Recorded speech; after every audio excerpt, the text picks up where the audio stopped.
Mo te ronga o tēnei wiki, kua rongo ake rā tātou I ngā matapai a tēnā o ngā kaitoranga pū, mo te tau hou e hora ake nei ki mua I te aroaro.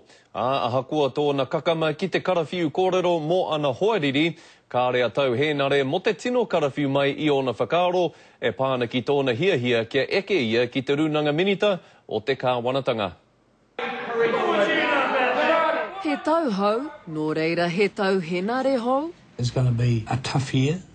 It's going to require some tough decisions. Ko tētahi o aua kōwhiringa, e hāngai tō tika ana ki te kaunihera o Tāmaki Makaurau. There will be advisory committees and it will be interesting to see where Māori line up on that. Kei te mōhioke ia kei hea ngā whakaaro e rārangi ana, nā hinara I aki ki aroha mai ki ngā tohe a te ao Māori. I tahurike ana hinara kia Rodney Hyde. Rodney's a buffoon. E hara ia I te tangata pupuri I ona riri, o tira me whakatika ia I tērā wairua ona, hei whakatutuki I tana whāinga nui. My ambition for 210